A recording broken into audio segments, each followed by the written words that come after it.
Le chant des sirènes. Le chant des sirènes. Et pardon, j'ai oublié de changer. J'allais dire bonsoir chères auditrices et auditeurs de Westrack Radio. Non, ce n'est pas l'émission d'il y a 15 jours sur le sexe ce soir, mais bon, merci Tiffen. Donc bonsoir à toutes et à tous, vous êtes bien dans votre émission féminine, féministe, humaniste, égalitaire et locale, le chant des sirènes. On se retrouve comme tous les 15 jours sur les ondes pour discuter actualité, partager nos questionnements sur ce monde incroyable et formidable dans lequel nous vivons, et vous faire découvrir des petites perles musicales. Ce soir, on fait un peu un retour vers le futur, parce qu'on vous propose de parler de matrimoine. Et oui, vous avez bien entendu, matrimoine.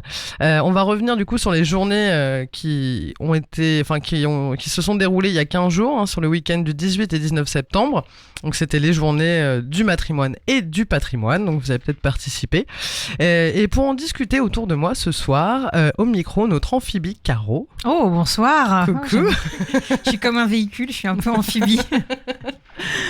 Ça va Caro ? Bah oui, très bien. Bon. Bah oui, toujours contente d'être là et de parler de matrimoine. Tout à fait, tout à fait. Et de quoi tu nous parles ce soir alors ? Je vais donner quelques actualités ce soir qui n'ont d'ailleurs pas grand-chose à voir avec le matrimoine. D'accord, voilà. Ok. Hors sujet, c'est pas grave. C'est un véhicule amphibie, c'est-à-dire faut être flexible à la fois sur la terre et sur la mer. Toujours à agiter ses nageoires derrière les boutons, notre sirène régie, Tiffen. Bonsoir, et des fois j'active pas les bons boutons. Voilà. Et ce soir, on est très heureuse de vous présenter une nouvelle recrue, Pierrette, pour sa première participation. Coucou Pierrette. Coucou. Ça Merci va ? de m'accueillir. Merci. Et de quoi tu vas nous parler Pierrette alors ? Je pense que je vais parler de matrimoine. Ah bon, ok, vous ne m'aidez pas du tout ce soir, c'est pas grave. Non, mais on met du suspense un peu, c'est important. Alors voilà, qu'est-ce que le matrimoine ? C'est pourtant facile, il y a le patrimoine, donc c'est normalement ce qui est hérité de nos pères, et le matrimoine, non, ce n'est pas un mot inventé, parce que quand vous faites une recherche sur Google, et quand vous tapez matrimoine, en fait, il trouve pas. Il bug un peu, il fait que patrimoine. Donc t'es là, mais attendez, qu'est-ce qui se passe ? Et non, ce n'est pas un mot inventé, comme on a pu, ou un mot créé, tout ça. Non, ça existait déjà au Moyen-Âge, en fait. C'était l'héritage maternel. Et voilà, et donc le matrimoine, c'est aussi l'héritage culturel, artistique, qui a été invisibilisé depuis des centaines d'années.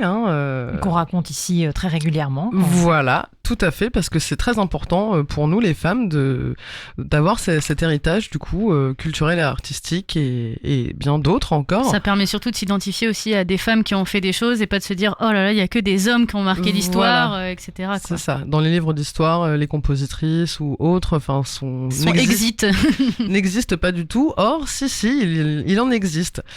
Donc voilà. Bon, bref, on va commencer par un petit morceau, par un instant feutré et intimiste avec Gisèle Pape que Tiffen, tu vas nous présenter. Tout à fait. Alors Gisèle Pape, c'est une musicienne, autrice, compositrice qui nous vient de l'Est de la France et elle a sorti son premier album du coup au début de l'année 2021, donc de cette année.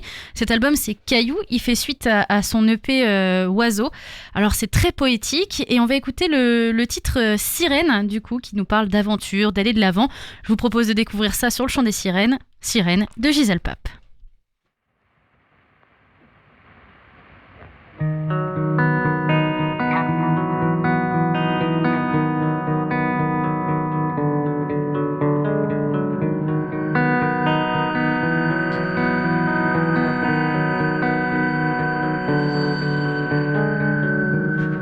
Écume d'or, poussière de sel. La mer est sombre, mais elle est tienne. Un royaume d'étoiles.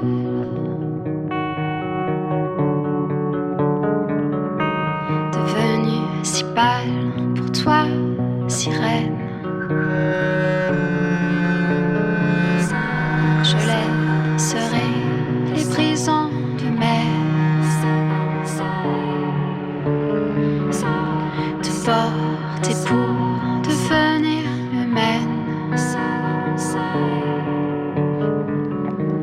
Mais si tu plonges hors de la mer, sirène, au songe de et miel.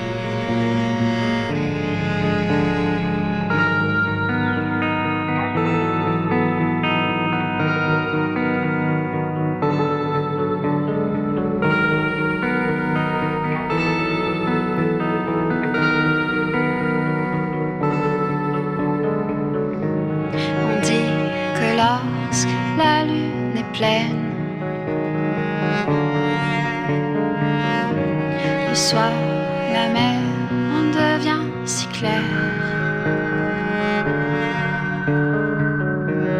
que les ruisseaux se croisent à terre et qu'alors espèrent les sirènes. Je laisserai les brisants de mer te porter pour devenir humaine. Mais si tu plongeras de la mer, sirène, au songe que ta voix est mienne.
Vous êtes toujours dans le chant des sirènes.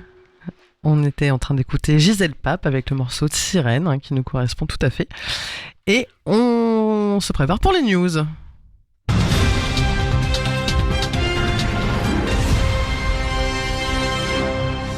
Alors Caro, je crois que tu as une petite news. Oui, pour j'en nous. ai plusieurs même. Ça faisait longtemps, j'avais dit dans une précédente émission que tant que le monde n'irait pas mieux, je ne traiterais plus de news.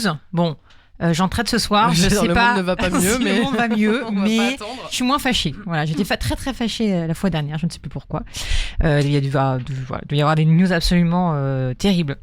Donc tout à l'heure, j'ai dit que j'allais pas forcément parler de matrimoine et en fait quand même dans le fond, puisque ce week-end, donc il y a eu des élections législatives en Islande. Et alors, j'ai préparé les news hier, et a priori hier, j'aurais pu vous annoncer que l'Islande aurait été le premier pays en Europe avec une majorité absolue de femmes au Parlement, donc c'est-à-dire 51% de femmes au Parlement. Bon, finalement, aujourd'hui, ils ont recompté, et il s'avère que seulement 47% des nouveaux élus sont des femmes. Donc, ce qui est quand même, on peut Déjà dire, pas mal, hein. déjà assez honorable, ce qui place l'Islande au même rang que la Suède. Voilà, à peu près 2 pays absolument merveilleux. Dans le reste du monde, on comptabilise 5 pays qui ont actuellement au moins une moitié de femmes au Parlement, donc seulement 5 pays à l'échelle du monde. Le Rwanda en première position, Cuba, le Nicaragua, le Mexique et les Émirats Arabes Unis. Et oui, cherchez l'erreur. En France, pour vous donner un rapport de comparaison, on compte en 2021 39,5% de femmes à l'Assemblée nationale. En 2012, donc il y a à peine 10 ans, elles étaient 27%. Voilà, ça s'arrange, mais on n'y est toujours pas. Donc voilà, l'Islande, je peux pas m'empêcher de parler des pays nordiques. C'est une maladie. Passion. Voilà, c'est une passion. Donc au-delà de ses paysages magiques, sa richesse culturelle et de son engagement important pour l'environnement, l'Islande est aussi un pays où l'égalité tient une grande place dans la société. C'est une petite île de 360 000 habitants. Et qui a toujours été en tête des classements internationaux en matière de parité. Donc pour vous donner quelques dates clés un peu de l'histoire de l'Islande, en 1922, les Islandaises créent un parti politique exclusivement féminin pour être davantage visible dans la vie publique islandaise. 1922, donc il y a 100 ans. En 1975, le 24 octobre très précisément, 90% des femmes islandaises, ok, ils sont que 360 000 habitants, mais quand même, 90% des femmes islandaises, elles se sont toutes mises d'accord, descendent dans les rues de Reykjavik pour défendre leurs droits et dénoncer les inégalités salariales. Donc on est en 75. Et chaque année, du coup, c'est devenu le 24 octobre un moment de rassemblement, d'égalité en Islande. En 1980, c'est le premier pays au monde à élire une femme présidente. Et en 2017, c'est le premier pays à rendre l'égalité salariale entre femmes et hommes obligatoire. Ce qui a d'ailleurs, les études montrent, en 5 ans, ce qui a permis de réduire l'écart entre salaire hommes et femmes à 4%. Voilà. Et on rappelle aussi que la première ministre actuelle est une femme, Catherine Jacobsdottir.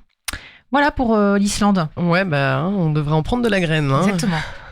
Tiffen. Oui, alors moi c'est une petite news qui n'a pas tellement à voir avec le matrimoine, quoique, puisque je vais parler de littérature. Je ne sais pas si vous vous souvenez de Frix qu'on avait reçu du coup dans une de nos émissions, qui a du coup sorti un nouveau livre qui s'appelle Autopsie des échos dans ma tête. Ça sort là, donc en gros c'est disponible en prévente sur la librairie Lapin. Donc le site c'est librairie.lapin.org. Et sinon la sortie officielle c'est le 15 octobre, mais vous pouvez déjà du coup le commander, c'est 18€. 224 pages du coup de Frix avec tout ce qui se passe dans sa tête, de son mal-être et de son adaptation du coup dans la société. Donc voilà. Excellente illustratrice. Carrément. Et puis autrice aussi, puisque là c'est vraiment une belle histoire. Elle a partagé quelques planches déjà sur son Facebook et puis ça a l'air vraiment très très bien. Des dessins vraiment noirs et rouges. Ça a l'air très beau. Voilà. Super. Pierrette, tu avais une petite news aussi ? Oui, très heureuse de vous partager ma première. Ouais. Alors, en ce moment, c'est le Festival Terre de Parole qui parle quand même beaucoup de Flaubert. Mais au milieu de cette programmation, samedi, alors ça se passe à Rouen, mais je voulais quand même le mentionner, il y a une lecture intitulée Terre de femmes avec des textes de Marie Testu, Lucie Pétavin et Joumana Haddad. Et je voulais vous parler de ça parce que je voulais vous parler de Joumana Haddad, que j'ai eu la chance de rencontrer à Bruxelles quand elle avait sorti son livre qui s'appelait « J'ai tué Scheherazade », que je vous encourage à aller lire. Le titre, non, en tout cas. Le titre est sympa. Son deuxième livre, c'est Superman et Allah, ou Allah et Superman. Génial. C'est dans un des deux sens, mais elle est très engagée. Elle est poétesse, journaliste, écrivaine, et elle a créé la revue libanaise Jassad, qui est la première revue en langue arabe dédiée à la littérature et aux arts du corps. Donc on aurait pu en parler il y a 2 semaines dans votre émission sur le sexe. Voilà, l'idée étant de casser les tabous dans le monde arabe sur le corps. Donc une féministe à découvrir. Trop bien, ça donne envie. À quand un Terre de Parole avec un thème 100% féminin ? Je dirais. Tout à fait. Il faut trouver des autrices féminins d'ampleur normande. Oui. C'est un peu ça l'idée, quoi. Ouais. Bon, je pense qu'il y en a. Ouais, il y en a, c'est sûr. Isabelle Il y en a Letellier, plein, en tout vrai. ça. Ouais, voilà, il y en a plein. Non, moi, je voulais revenir juste sur une petite news. Du coup, c'est un palmarès historique pour la 69e édition du Festival international du film de Saint-Sébastien, donc en Espagne, qui marque l'avènement d'une nouvelle vague, le cinéma au féminin. Donc, je me perds. Oui, parce que c'est un palmarès 100% féminin, voilà, qui a remporté cette compétition samedi dernier. Pour la première fois, la compétition avait opté pour des prix d'interprétation non genrés. Donc ça, c'est pas mal. Et c'est que des femmes qui ont remporté des prix. Incroyable, les femmes auraient-elles du talent ? Mais complètement. C'est complètement fou. Ouais. Donc voilà, il y a des... Enfin, je vais pas vous citer toutes les actrices et tout ça, mais voilà, il y a la cinéaste T. Lindenberg qui a reçu le prix de la meilleure réalisation pour le film Comme au paradis. Voilà, donc c'est super, quoi. Belle initiative. Voilà, en tout cas. ça avance, ça avance. Ça avance petit à petit, ça continue. Voilà, Je veux juste rebondir sur ce que tu viens de dire sur le cinéma. Je tiens juste à dire quand même, comme on parle de matrimoine, que la première fiction et le premier vrai film de fiction, c'est une femme qui l'a créé, qui s'appelle Alice Guy, ça s'appelle La Fée aux choux. Tout à Et fait. du coup, c'était la Héloïse, secrétaire de Monsieur Gaumont. Et voilà, c'était pour faire la pub pour le cinématographe. Donc voilà, juste comme ça. Tout à fait. D'ailleurs, Héloïse nous avait fait une chronique justement sur Alice Guy. Voilà. Ouais, tout à fait. Je fais une micro-parenthèse sur ta parenthèse, sur ton rebondissement. J'ai eu la chance de pouvoir visiter le Normandie au Havre le week-end il y a 15 jours. Donc Normandie, un ancien d'abord cinéma créé dans les années 20-30 et puis qui est devenu salle de spectacle, etc. Et là qui est en réhabilitation, qui est un bijou d'art déco situé dans le quartier de Graville-Montmorency. Et ce que je ne savais pas, je savais assez peu de choses sur cet endroit. Et en fait, c'est un lieu qui a été créé par une femme. J'ai complètement oublié son nom. Voilà, j'ai recherché tout à l'heure, mais forcément, j'ai rien trouvé comme information. Et ça a été créé en 1920, dans les années 20, par une femme. Et elle a tenu le truc. Voilà, après, ça a été à ses descendances, etc. Et ouais, je trouve ça assez chouette. Carrément. Et Bref, il a c'était pas mieux, mais- été très bien, en tout cas l'extérieur, Bah, le la ravalement de façade, façade est la- magnifique. Ah bah ça, pour une fois, un ravalement de façade bien réussi, ouais. Est-ce que du coup ce lieu va pouvoir rentrer dans le patrimoine mondial Bah ouais. Bah écoute, Ce serait Après, chouette. l'architecte, c'était un homme. Ouais. Elle, c'était juste la propriétaire. Elle avait les sous, quoi. et Caro, tu Oui. avais d'autres news? Oui, bah dans les petites choses chaudes du week-end, les Suisses se sont prononcés hier à 64% en faveur du mariage pour tous. Donc, ce qui m'a été l'occasion Oui. de découvrir que les Suisses étaient quand même sacrément à la bourre. Même si on va pas Ouais, jeter la c'est vrai. pierre, nous on l'est quand même pas mal aussi. Mais Ouais, je me c'est suis dit, clair. ah ouais, tiens, les Suisses, ils étaient vraiment à la bourre. Ils Donc sont voilà. un peu à la bourre surtout. Hein. Je crois Ouais. que le droit de vote, c'est 71. Bah ouais, tu vois, j'aurais pas dit, je connais pas très bien l'histoire de la Suisse, en vrai dire, mais je m'étais jamais trop intéressée. Mais voilà, j'ai vu ça passer hier. Donc voilà, le mariage pour tous est enfin adopté en Suisse et a priori tous les cantons, même les plus conservateurs, ont voté. Donc les premiers mariages entre couples de même sexe devraient avoir lieu à partir du 1er juillet 2022. Bien. Voilà. bien. Et puis une dernière news, j'essaie de plus dire petite parce que je me rends Oui, compte je que sais, c'est un non, mais tic de langage. j'ai failli le dire, du coup je me dis qu'il faut Non. que je le dise, que je vais pas le dire. Donc une dernière news vraiment, j'ai vu passer ça, c'est pas très drôle finalement, mais je trouve que ça se finit un peu de façon drôle. C'est un Indien qui a été accusé de tentative de viol. En fait, il a été libéré sous caution à condition qu'il lave et repasse à ses frais le linge de toutes les femmes de son village pendant 6 mois. En fait, c'est un homme de 20 ans qui est blanchisseur de profession. Et du coup, il devra acheter les détergents et tout le matériel nécessaire au lavage et repassage du linge d'environ 2000 femmes de son village. Eh ben, Donc, il y a peut-être un truc à copier. Je sais pas. c'est clair. Voilà. En même temps, il est blanchisseur, donc déjà, il est un peu professionnel dans Voilà. le truc. Quoi, parce Mais que- voilà, c'est peut-être une sanction à appliquer. Ouais, c'est vrai. Ça arrive souvent dans certains États des États-Unis où les villes sont assez petites. Du coup, lors des jugements, au lieu de leur proposer, au lieu d'avoir une peine du coup de prison, on leur propose une punition et c'est souvent des punitions à titre d'humiliation et c'est un petit peu le premier jugement et du coup voilà. Aussi. Voilà, c'est pas l'illumination. Au moins, il Non, rend non, mais service enfin, du et coup, il fait, je il veux fait dire, quelque c'est chose, plus une punition du coup éducative qui lui fait comprendre Ouais, c'est son ça. erreur C'est plus que du coup d'être enfermé entre quatre murs et de Bah se oui. dire bon bah, je vais devenir encore plus violent quoi. C'est ça. Voilà. Eh ben, super, merci Caro. Donc, il y avait des choses un peu plus positives Que les dernières fois. Tout ouais. à fait, tout à fait.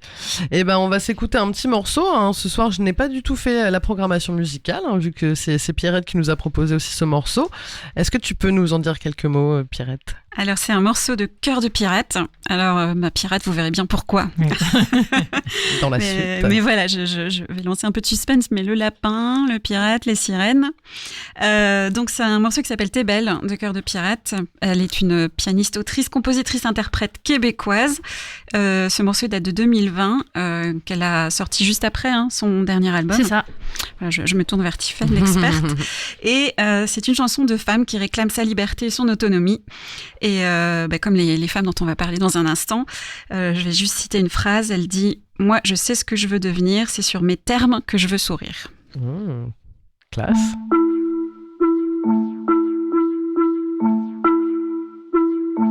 C'est bien connu, on dit que pour leur plaire, faut être joli. Comprendre qu'il faut se taire quand on n'est pas du même avis.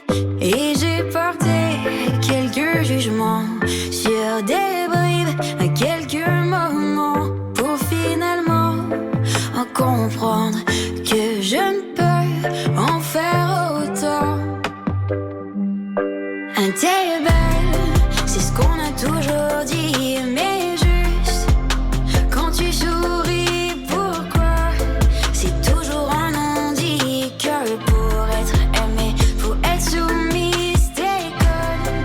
Si tu restes en silence, t'es folle. Si tu prends la parole, mais moi, je sais ce que je veux devenir, c'est sur mes termes que je veux sourire. Dès que l'on est enfant, au fil des films et des romans, on doit se faire emmener par un prince pour être délivré. Et j'ai porté quelques jugements sur ses comptes, mais sur ces moments, notre histoire n'est pas en jeu quand on est libre.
Vous êtes toujours dans l'émission Le Chant des Sirènes sur Westrack Radio. On vient d'écouter Cœur de pirate avec le morceau T'es belle.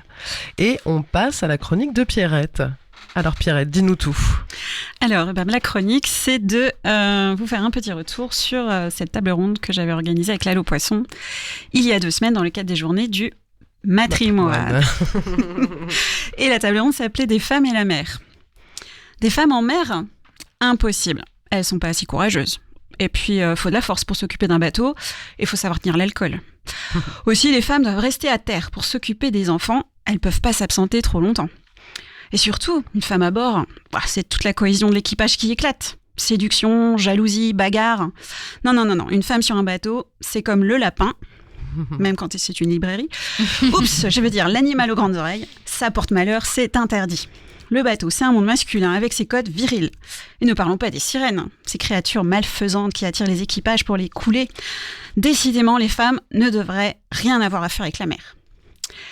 Et donc, c'est pour ça que jusqu'au XXe siècle, c'était évidemment tout sarcastique ce que je dis. Bien sûr. Jusqu'au XXe siècle, les quelques femmes qui ont réussi à prendre la mer se sont travesties en hommes pour pouvoir naviguer. Parfois par un goût très prononcé pour l'aventure, et souvent pour échapper au conditionnement patriarcal. Alors prenons Alvidia, qui était la fille d'un roi scandinave au 5e siècle et qui s'est transformée en homme pour échapper au mariage que son père lui imposait. Donc là, je vais citer Marie-Ève Stenuit qui a écrit un ouvrage qui s'appelle « Femmes pirates, les écumeuses des mers ». En grand secret, la fille de Siwart revêt des habits d'homme. La poitrine serrée dans une cotte de cuir, elle enfile un large pantalon, accroche un couteau à sa ceinture, chausse des bottillons de cuir et referme leurs liens croisés sur ses braies. Enfin, elle pose sur ses cheveux un solide casque conique à nasal qui dissimule le visage. La métamorphose vestimentaire agit comme un filtre. Méconnaissable, cette modeste jeune fille va devenir, pour un temps, l'une des guerrières scandinaves les plus redoutables. Non, mais les Scandinaves sont vraiment exceptionnels. Mais oui, je viens de voir que je viens de faire un clin d'œil supplémentaire. Quelle cohésion dans cette émission. Alors, plus récemment, au XVIIe siècle, Mary Read, née en Angleterre, à l'abri des regards, car fait social honteux à l'époque, elle n'a pas de père. Sa mère, veuve d'un marin, survit grâce à une petite rente que lui donne sa belle-mère pour l'éducation de son fils. Lorsque celui-ci meurt, la mère de Marie la travestit en garçon pour continuer à toucher cet argent. Marie devient Willy. Elle s'engage dans la marine britannique, puis dans l'armée en Flandre. Recouvrant son identité de femme, elle ouvre une auberge aux Pays-Bas avec son mari. Mais lorsqu'il meurt, elle n'a plus de quoi survivre et elle repart en mer, reprenant le nom de Willy Red, sur un navire qui est attaqué par des pirates. Comme le veut la tradition, elle peut se rallier aux pirates pour garder la vie sauve, ce qu'elle fait. Elle rencontre alors le pirate Rackham et son bras droit, Anne Bonny, une femme, avec lesquelles elle fera partie des pirates les plus puissants des mers des Caraïbes. Et comme l'explique l'autrice que je viens de citer, se faire passer pour un homme, pour Mary Read, c'était une question de survie. Anne Bonny, elle est aussi une fille illégitime, selon l'expression de l'époque. Elle est née des amours de son père avec la servante de la famille en Irlande. Quand le scandale éclate, la famille part pour la Caroline du Sud, l'une des 13 colonies anglaises qui deviendront les premiers États des États-Unis d'Amérique. Son père fait fortune dans les plantations de riz, alors que Anne rêve de voyage et apprend l'escrime. Et elle échappe à une vie rangée et un mariage arrangé en se mariant avec un pirate. Elle rejoint très vite les expéditions de Rackham, toujours lui, qui devient son amant. Et elle a également une très belle histoire d'amour avec Mary Read. Et fait assez intéressant, étant donné ce qu'on a dit sur le fait que les femmes étaient interdites sur les bateaux, Anne et Mary, elles créent des mises en scène pour piéger les navires qu'elles attaquent avec Rackham. Elles sont seules sur le pont du bateau, déguisées en femmes, pendant que les autres pirates sont cachés et attendent le dernier moment pour attaquer le bateau qui est complètement étonné de voir des femmes en mer et surtout seules sur le pont d'un navire. Et elles sont restées célèbres toutes les deux pour leur bravure lors de leur capture, seules à résister, alors que le reste de l'équipe, donc que des hommes, étaient en train de cuver. Jugées, elles ont démontré qu'elles étaient enceintes et elles seront épargnées le temps d'accoucher. Mary va mourir de maladie en prison alors que Anne disparaît et le mystère demeure sur ce qu'elle est devenue. Alors il n'y a évidemment pas que dans la piraterie que les femmes se font passer pour des hommes et pas que sur la mer. Donc c'est le cas d'exploratrices, de scientifiques, de médecins, d'écrivaines, tant que la société n'a pas accepté la présence de femmes dans ces domaines et les a cantonnées au rôle de mère à la maison. Et donc c'est pour montrer qu'aujourd'hui les femmes ont investi tous les domaines de la mer que nous avons organisé cette table ronde des femmes et la mer avec la Halle aux Poissons le 18 septembre dernier. Autour de la femme, autour de la table, 6 femmes liées à la mer par des activités différentes, donc 4 havraises. Il y avait donc Magali James, une poissonnière qui a été pêcheuse, Géraldine Leroux, une anthropologue militant pour la protection des océans, Anne Culler, la première et unique vice-amirale de France, donc Marine nationale, Wow. Cécile Rénal, une sculptrice qui est partie 3 mois sur un porte-conteneur, Anne-Marie Tournois, une aventurière partie à la voile 3 ans autour du monde en famille, et Carole Céleste, une sportive qui nage tous les jours dans la mer ici au Havre avec le groupe des Sirènes Givrées. Alors ma première question pour elle a été de leur demander de nous parler de leur lien à la mer, ce que la mer leur inspire. Donc je vais vous citer quelques-unes des réponses. C'est ma deuxième mer, un espace de liberté à la fois douce et mortelle, en référence aux marins ou aux pêcheurs qui peuvent perdre la vie en mer. Je vis la mer tout en contraste, j'ai le mal de mer, mais c'est un lieu magnifique, des couleurs, des animaux de toute beauté. J'ai appris à me connaître, à me dépasser avec la mer. Espace à apprivoiser, lieu de plaisir et de jeu, élément indispensable à notre survie, la mer c'est aussi tout cela. Et donc les réponses de nos 6 invités ont montré que les femmes enrichissent notre connaissance de la mer par leur expérience unique de femmes. Et c'est cela le matrimoine, c'est faire connaître le vécu des femmes, leurs réalisations, leurs analyses, pour avoir une vision vraiment complète de notre humanité. Alors on a évidemment aussi parlé de la place des femmes en mer selon les secteurs. Alors des petits chiffres, puisque c'est aussi dans l'esprit des faits, c'est important. Ouais, c'est ça. Donc je ne vais pas vous étonner en disant que le monde maritime reste très inégalitaire et empreint de codes masculins. La marine nationale compte seulement 15% de femmes, et elles sont moins de 10% dans les personnels embarqués, donc sur les bateaux. La première promotion mixte de l'École nationale de la marine marchande date de 1972, un an après le droit de vote des Suisses. Et c'est seulement cette année que les championnes de windsurf, donc de planche à voile, vont toucher la même somme que les champions. Donc comme quoi, sur la mer, on peut aller plus vite vers l'égalité que sur un terrain de foot. Ouais. Nos invités ont évoqué dans certains secteurs la stratégie nécessaire pour les femmes de se comporter comme des hommes, de faire oublier qu'elles sont des femmes, de faire leur preuve avec 2 fois plus d'ardeur pour gagner le respect des équipages et des collègues.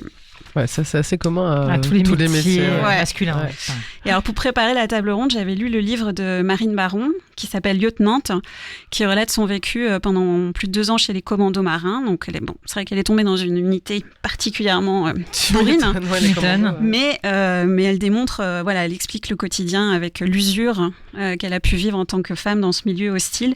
Et même si elle avait eu le concours de Saint-Cyr pour rentrer dans la marine, elle n'a pas pu rester. C'était vraiment trop dur.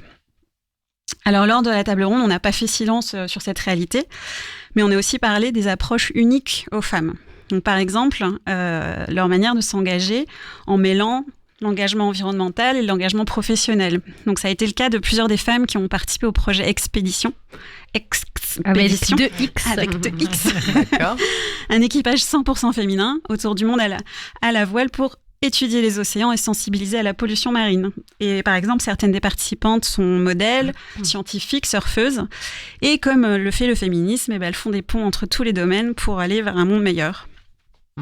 Ce qui est ressorti de la table ronde, c'est aussi que les femmes, si elles sont bien là, dans tous les secteurs liés à la mer, elles restent invisibles. On en parlait tout à l'heure. On a demandé au public d'écrire le nom de femmes inspirantes en lien avec la mer sur un petit mur à la halle. Et ce sont principalement des navigatrices qui ont été citées. Ce qui est très bien aussi, ça montre que les navigatrices commencent à se faire une place dans ce domaine. Alors du coup, j'en profite pour mentionner Virginie Herriot, que vous connaissez peut-être, qui était appelée la Madame de la mer, qui a été championne olympique de voile en 1928, qui faisait une centaine de régates par an. Et elle voulait que ces bateaux soient construits en France. Il y en a un qui a été construit ici au Havre. Et aujourd'hui, une régate, la classique Virginie Herriot, qui est organisée par le Conservatoire maritime et la Société des régates du Havre. C'était le 4 septembre, pendant la fête de la mer. D'accord, je sais même pas. Mais sauriez-vous nommer des femmes archéologues sous-marines, des commandantes de la marine nationale, des championnes de surf? En même temps, je ne serais pas capable de citer un homme non plus. Donc... Olivier de Kersauzon. Navigateur, non, les navigateurs, oui, parce que c'est médiatisé, mais c'est vrai que après, il y a une méconnaissance. Mais... Des algocultrices?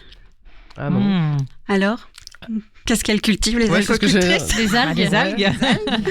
Ou des militantes pour les droits sociaux des femmes de ménage dans les bateaux de croisière. Et là, je pense évidemment au récit autobiographique de Florence Aubenas, Le quai de Ouistreham, qui a rendu visible des femmes très invisibles. Et savez-vous aussi qu'il y a des initiatives militantes en mer menées par des femmes qui pourraient être qualifiées de pirates? Bah, il y a Pirate. Pia Clamp, je crois. Voilà, Ouais, génial. de Sea Shepherd d'ailleurs, qui est emprisonné, je crois, Voilà. en ce moment. Donc Carola Rackete et Pia Clamp qui ont sillonné la Méditerranée pour sauver des personnes migrantes. Tout à fait. Et il y a aussi Women on Waves, hein, qui est un bateau qui va sur les eaux territoriales pour proposer des avortements aux femmes. Étant sur les eaux territoriales, du coup, elles ne peuvent pas craindre les représailles de leur pays conservateur. Donc je trouvais ça intéressant de montrer qu'il y a des initiatives qui pourraient être qualifiées de pirates, mais qui sont très humanitaires, très positives. En tout cas, avec cette table ronde, j'espère qu'on a pu montrer qu'on peut faire plein de choses en tant que femme sur la mer, avec la mer, pour la mer, et que l'expérience des femmes doit faire partie de notre héritage culturel et social commun. Donc j'en profite pour remercier encore Léa Au Poisson, la chef Normandie, qui organise ces journées du matrimoine avec beaucoup de courage. Et surtout ces 6 femmes passionnantes qui ont participé, elles étaient vraiment inspirantes. Et ça m'a donné aussi plein d'idées pour continuer à explorer le thème. Donc on aura plein de à nouvelles suivre. chroniques. Voilà. Mais Et oui. du coup, 2 petites news qui complètent celle du début, mais qui concernent la nuit du tourisme ce week-end au Havre. La Halle aux Poissons va accueillir la Halle aux musiciennes, donc des visites qui vont mêler architecture, histoire, patrimoine et des moments musicaux avec la violoncelliste Caroline Treff et la violoniste Solène Chéniaud. Donc ça, c'est gratuit à partir de 19h15. Et le LH Port Center, lui, il accueille Femmes de marins, compagnes de pêche, un spectacle intime et authentique créé par la comédienne havraise Valérie Lecoq, qui reprend mot à mot les paroles collectées auprès d'une quinzaine de fécampoises liées à la grande pêche par leur père, leur frère, leur mari. C'est pareil, c'est à partir de 19h ce samedi. Voilà. Ça nous rappelle, peut-être que tu as rencontré dans ce cadre Marie Benoît, qui est une réalisatrice maintenant havraise, et qui a réalisé un documentaire qui s'appelait... Femme de marin. Non, c'était... Dans la peau d'un matelot? Non. Dans la peau je d'un sais matelot. plus. Je sais plus, bref. Et en fait, c'était sur les femmes de marins, pour le coup, les femmes sur terre de marins, et notamment les fécampoises, etc.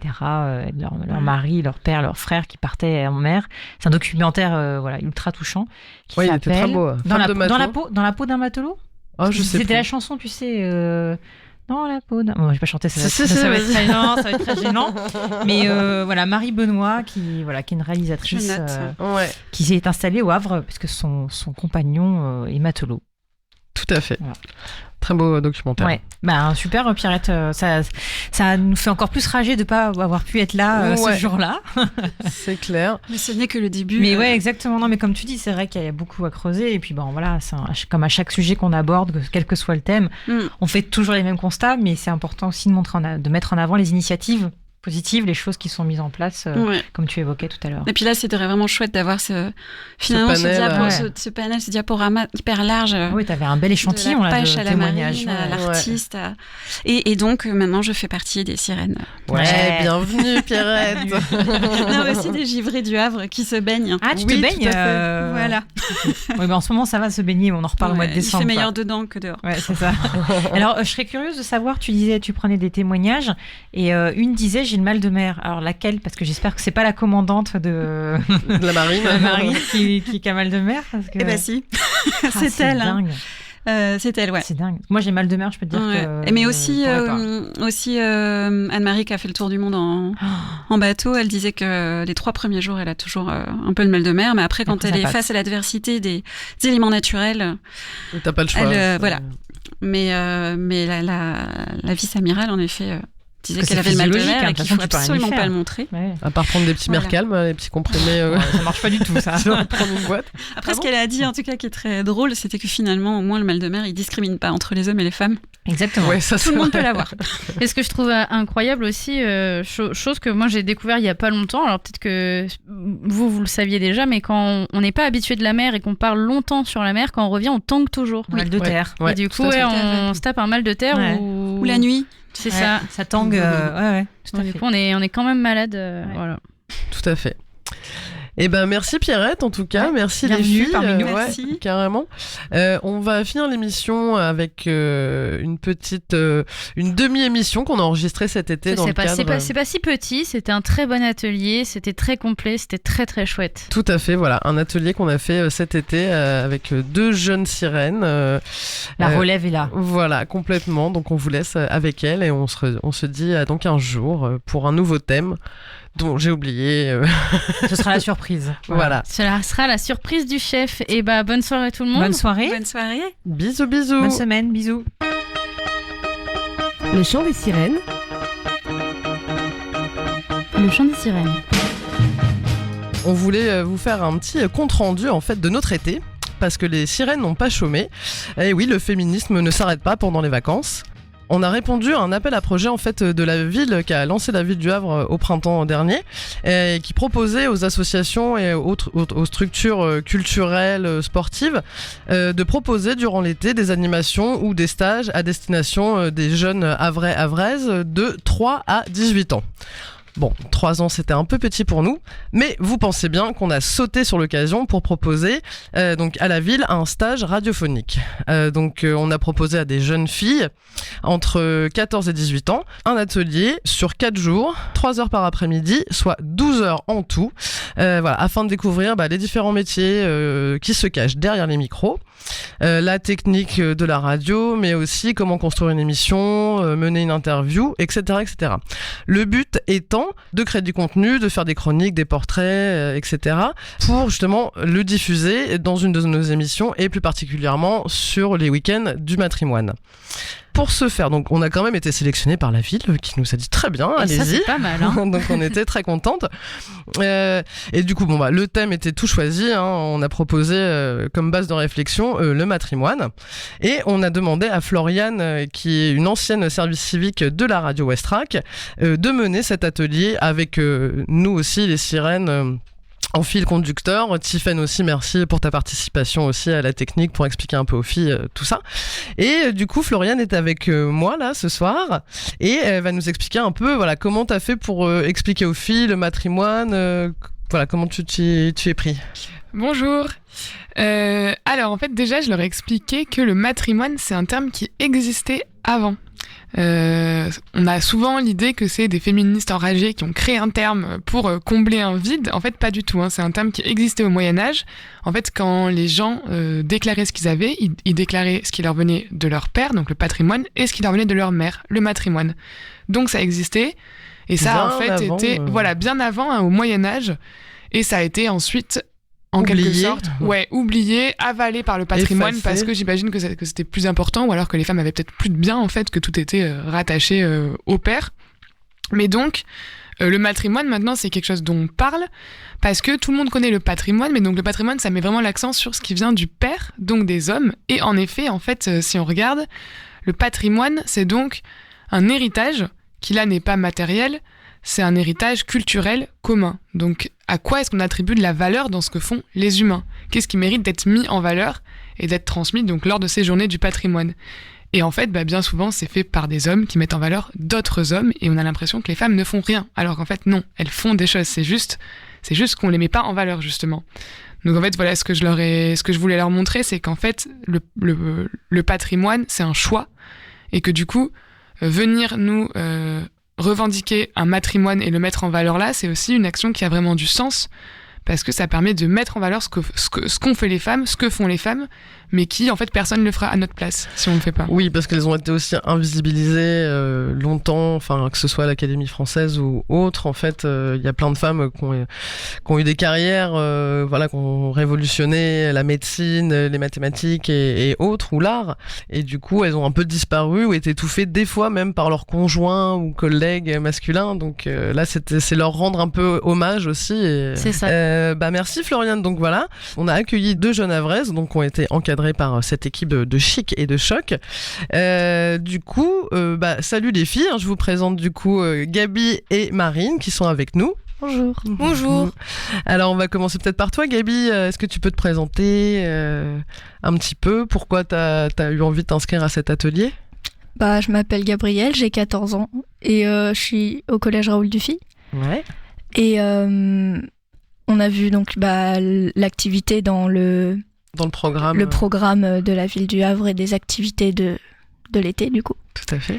Et j'ai trouvé ça super intéressant de découvrir un nouvel environnement. Ouais. Et voilà. C'est très bien. Et toi, Marine, si tu veux bien te présenter? Je m'appelle Marine, j'ai 17 ans, je suis au lycée Claude Monet.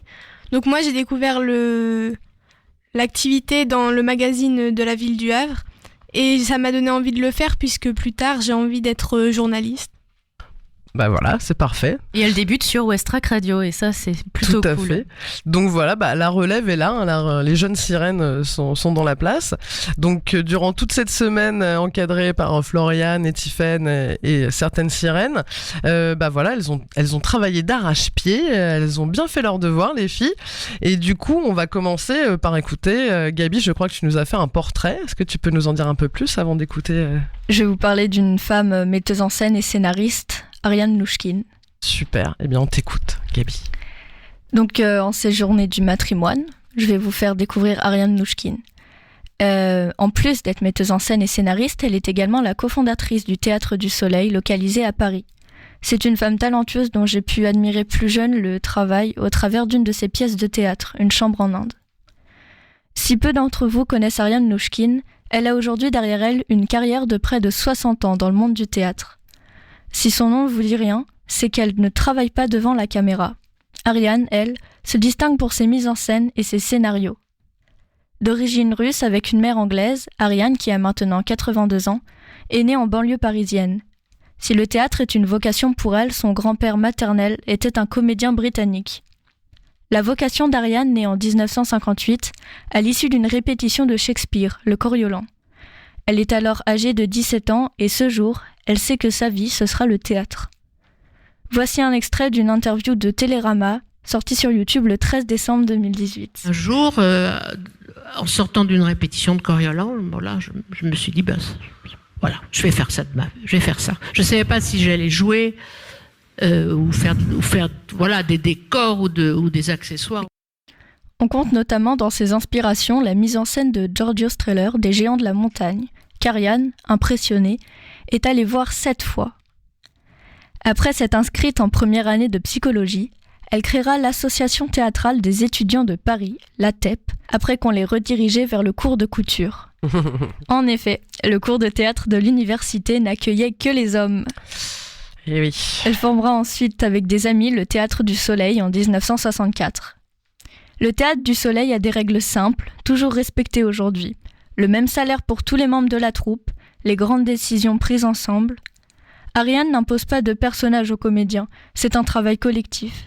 Le Théâtre du Soleil compte maintenant plus de 70 personnes à l'année, dont plus de la moitié de comédiens, abritant une vingtaine de nationalités différentes.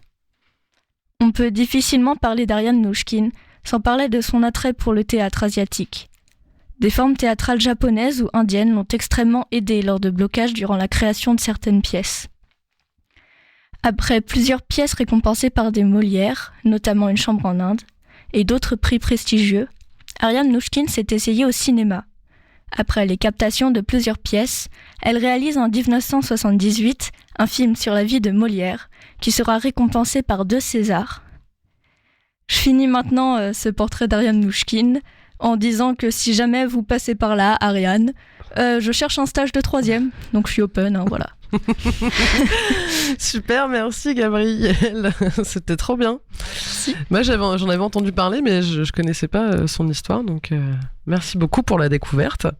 Et du coup, comment tu l'as découvert toi Alors, quand j'étais plus petite avec mes parents, donc je suis allée à la Cartoucherie, là où se situe le Théâtre du Soleil. Ouais.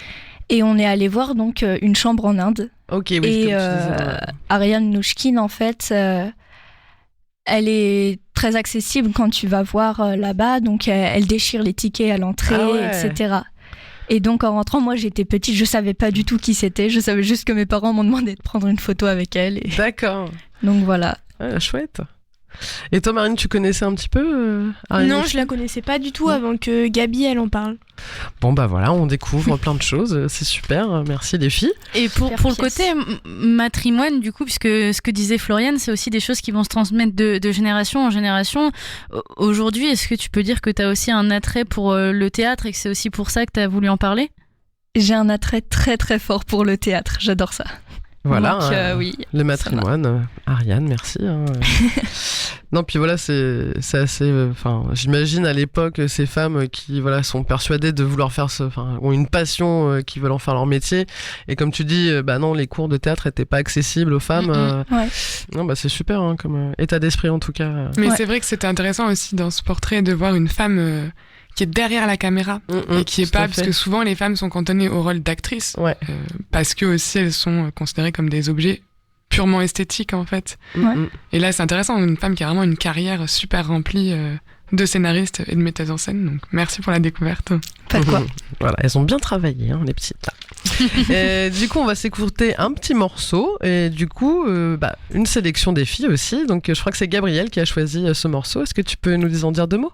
Oui, donc c'est Pomme, qui est une artiste française, qui a 25 ans maintenant, et qui a vraiment un timbre de voix très particulier et très reconnaissable quand on l'entend comme ça. Donc on écoute Pomme, on brûlera, une version live en duo avec Safia Nolin.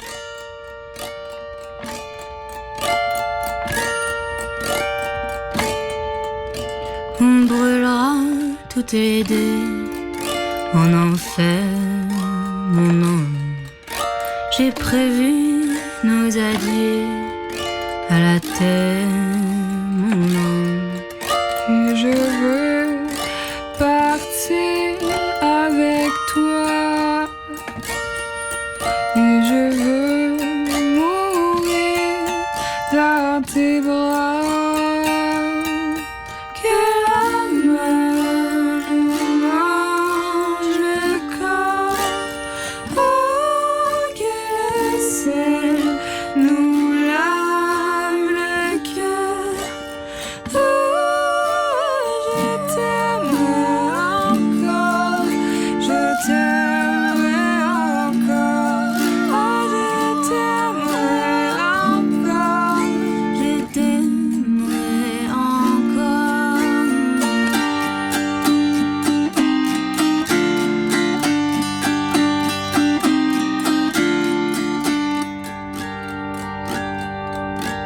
Je m'excuse auprès des dieux de ma mère et ses louanges. Je sais toutes les prières, tous les vœux pour que ça change. Et je veux partir avec toi. Et je veux mourir dans tes bras.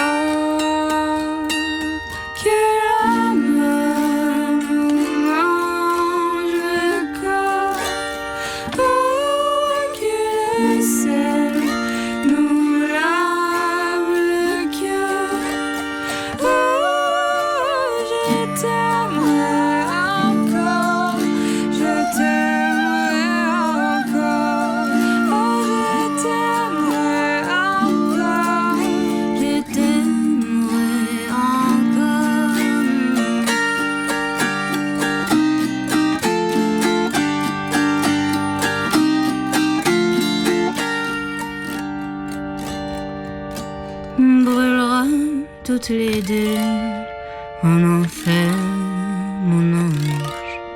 Tu peux écrire tes adieux à la terre, mon ange. Et je veux partir avec toi. Et je veux mourir dans tes bras. Si la mer nous mange le corps, oh, si le sel nous pique le cœur, oh, je t'aimerai encore, je t'aimerai.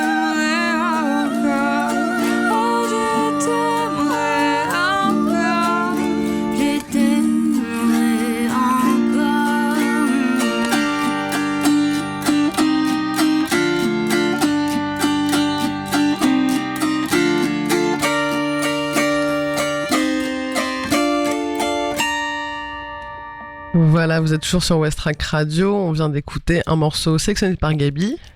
Pomme et Safia Nolin, On brûlera. Voilà, et c'était très très beau, merci Gabi.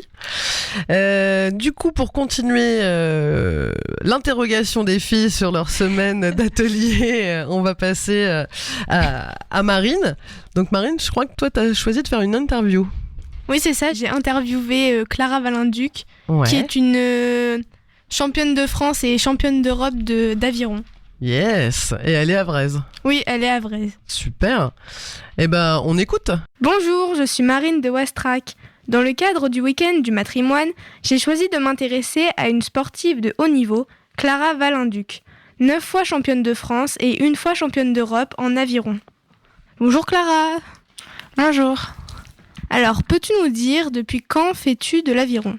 En septembre, je vais commencer ma 8e saison, donc ça va bientôt faire 8 ans que j'en fais. D'accord, et t'as commencé où ? Ici, au Havre, au club de la SHA, donc la Société Havraise de l'Aviron. Elle est située entre Gonfreville-Lorcher et Harfleur. On rame sur le canal du Pont-7. Très bien. Qu'est-ce qui t'a donné envie de faire ce sport ? Alors j'ai découvert ce sport par pur hasard en vacances, où il y avait un atelier avec 4 rameurs. Donc les ergomètres, c'est la machine qui mime un peu notre geste. Et je me suis renseignée à la rentrée après, j'ai commencé. Et en fait, le fait que ce soit un sport en extérieur, où on est tout le temps dehors et tout, et où il faut se surpasser, ça m'a assez attirée. Et du coup, je me suis lancée. Et tu le pratiques seul ou en équipe ? Alors, pour rentrer en équipe de France, on se qualifie soit en étant tout seul, soit à 2, mais avec une seule pelle, parce que dans l'aviron, il y a 2 catégories, la couple et la pointe. Donc moi, toute l'année, je suis à peu près en skiff, donc c'est-à-dire toute seule. Et quand on va préparer le championnat de France, bateau long, donc avec le club, on monte dans des bateaux où on est plus. Et en équipe, on fait des bateaux souvent plus longs, mais c'est l'équipe de France qui décide. Mais de septembre à avril-mai, je suis relativement toute seule dans mon bateau. Et d'après toi, est-ce que ton statut de femme a été un handicap pour évoluer dans cette discipline ? Alors, on se fait taquiner par les gars peut-être, mais en soi, après, non, pas forcément. Alors, je l'ai pas vraiment ressenti. Et tant mieux d'un côté, mais au contraire, je trouve ça bien. Et pour avoir déjà participé j'ai eu la chance de rencontrer la ministre des Sports dans le cadre du sport féminin et tout, et de pouvoir dire qu'en fait, les filles peuvent faire pareil que les hommes. En gros, quand on fait du sport ensemble, et je fais de la muscu pratiquement tous les jours, et pourtant, je suis une femme, et c'est pas pour ça que je perds pas ma féminité ou autre, et on peut tout. C'est sûr qu'il y a des différences, mais je trouve ça beau dans le sport où en fait on est un peu réunis dans le même but. Et comment devient-on championne de France à seulement 19 ans ? C'est beaucoup d'entraînement. Le titre le plus, entre guillemets, le plus dur à atteindre, c'était mon titre de championne de France en junior en skiff, donc toute seule. Et ce que c'est un peu l'accomplissement, c'est là où vraiment on est la meilleure seule dans son bateau de la nation, et c'est beau. Et c'est beaucoup d'entraînement. Je m'entraîne 12 à 14 fois par semaine. Donc c'est bi-quotidien, il y a les études à côté. Donc en fait, c'est une organisation, mais il y a beaucoup de volonté et faut jamais lâcher en fait. Et c'est ça qui est beau. Et après, j'ai eu de la chance de tomber dans un super club. Donc avec un bon environnement, un bon coach et tout, et d'être poussé. Donc ça aussi qui aide beaucoup. J'ai une dernière question. Comment envisages-tu l'avenir ? Alors moi, ce serait les Jeux Olympiques. J'aimerais beaucoup déjà être qualifiée pour les Jeux Olympiques 2024. Faire mes premiers Jeux en France, ça serait génial quand même. Et après, la suite, c'est de tout donner jusqu'à atteindre la médaille olympique un jour. Sportivement, ça serait ça. Vraiment de pouvoir faire ça. Après, vraiment, l'accomplissement le plus personnel serait de faire les Jeux Olympiques en skiff un jour. Après, est-ce que j'aurai la possibilité ? Je ne sais pas, je vais me battre pour, mais voilà. Et personnellement, c'est d'être diplômée de kiné et de réussir que tout se coordonne bien en fait. Merci beaucoup pour ton interview. On te retrouvera sûrement aux Jeux Olympiques en 2024. Au revoir Clara. Au revoir Marine. Super Marine. 19 ans, cette jeune femme-là, c'est ouf. Incroyable. C'est incroyable. Ouais. T'imagines, donc 2024 Paris, elle aura 22 ans, peut-être championne du monde. Puis elle est déjà championne de France, championne 9 européenne. fois championne de France à 19 ans. Oh là là. Muscu tous les jours, 14 heures d'entraînement par semaine. Ouais, c'est incroyable. Et du coup, Marine, tu l'avais découverte comment, cette jeune femme ? Alors moi, c'est la sœur du copain de mon frère. Et du coup, c'est comme ça que je l'ai connue. D'accord, très bien. Oui, donc ça a été facile de trouver son contact pour l'interview. Un petit peu. Super. Et du coup, est-ce que toi, t'es sportive ou non, c'était son parcours qui t'a surtout intéressé Oui, moi je suis sportive, je fais du patinage artistique. Oh. Et sinon, son parcours, il m'a intéressée parce qu'elle a un beau palmarès et on n'en parle pas souvent. C'est vrai. Enfin, elle est pas très connue. Ouais, mais c'est vrai que l'aviron, c'est peut-être aussi un sport qui est pas très télévisé et tout ça. C'est ça. Ouais. Il n'y a pas beaucoup d'articles sur elle en plus. Ouais, exactement. Ouais. Et on était passé à côté à Westrack, c'est fou ça. Heureusement que Marine était là pour nous la faire découvrir en tout cas. Exactement. Et du coup, Marine, tu nous as sélectionné un petit morceau aussi, je crois. Alors oui, moi j'ai choisi de vous présenter Doja Cat, qui est une chanteuse américaine qui vient de sortir son dernier album le 25 juin de cette année, qui est Planet Air. La musique que nous allons écouter s'appelle Woman. Elle est du genre pop et entraînante, mais qui dénonce pour autant le patriarcat.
For no reasons, they wanna see us end up like we were Gina or Mean Girl. Princess or queen, tomboy or king.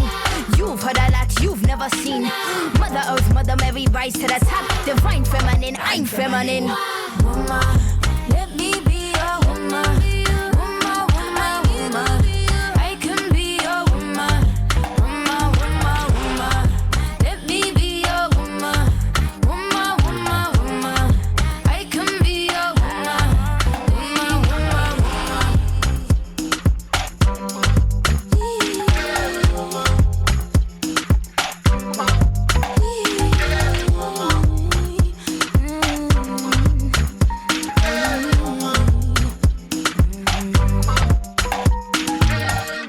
Vous êtes toujours sur Westrack Radio. On vient d'écouter un morceau sélectionné par Marine. Doja Cat, le morceau s'appelait Woman. Ok. Et ben c'était très bien, très dansant et tout ça. Merci pour la découverte, Marine. Ça te donne la pêche. Carrément. Et bah écoutez, franchement les filles, moi je suis super épatée de votre aisance, de ce que vous avez produit en si peu de temps.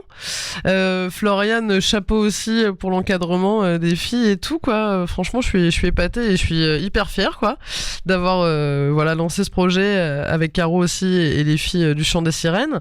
Si on faisait un petit bilan de cette semaine, est-ce que voilà, c'était bien? Qu'est-ce que vous avez appris? Est-ce que s'il y a des choses que vous avez préférées dans cette semaine sur les 4 jours d'atelier? J'ai Gabi, tout aimé. Genre vraiment, c'est super chouette. Je suis super contente du coup d'avoir fait ce stage parce que du coup ça m'a fait découvrir la radio et j'ai beaucoup aimé. Donc voilà. Merci. Donc elle reviendra Merci beaucoup. sur Westrack. Sûrement. Et toi, Et moi Marine aussi, j'ai beaucoup aimé, j'ai appris plein de choses et ça m'a confortée dans mon choix de faire journaliste. Dans ton projet professionnel. Ouais, voilà. Super. Ouais. Et t'as bien aimé faire l'interview de Clara, du coup? Oui, vraiment, oui. C'était sympa. En tout cas, on vous sentait pas du tout stressé, vraiment à l'aise, donc top. Carrément. Ça a été aussi le boulot de l'animatrice de l'atelier de les mettre à l'aise. Et Donc oui, c'est ça, c'est que t'as j'allais bien dire. travaillé aussi, Florian. J'allais dire, Florian, elle a pas été trop dure avec vous, ça va? Non, super. Non. Non, mais en plus, Florian, c'était un peu une des premières fois où t'encadrais comme ça des animations autour de la radio. Ouais, complètement. Oui, moi, c'est vrai que j'étais plutôt dans le rôle d'apprenante. Enfin, même c'était plutôt moi qui faisais des choses comme ça, accompagné de Tiffen quand j'étais en service civique. Donc ouais, c'était complètement expérimental, mais après le thème me plaisait particulièrement et puis le public était pas trop mal non plus. Hein. Et bah ça rentre dans le matrimoine. Je te transmets des choses que tu transmets à d'autres. Totalement, voilà. ouais. C'est ça. Voilà. Mais puis, je suis très fière de vous aussi, les filles. Vraiment bravo. Ouais, et puis aussi, le but, c'était...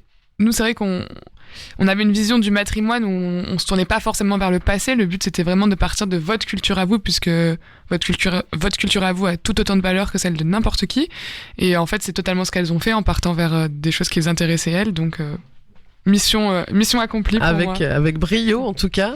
Alors, les filles, maintenant que vous êtes des jeunes sirènes, n'hésitez pas au cours de l'année, si vous avez envie de participer à l'émission. Hein, vous êtes bien sûr les bienvenus. Et puis, on se redonnera des petites nouvelles quand même pour la suite. Un grand bravo à vous, en tout cas. Puis, on est très contente avec le chant des sirènes d'avoir lancé cette initiative. Et ça fait plaisir. La relève est là et c'est cool.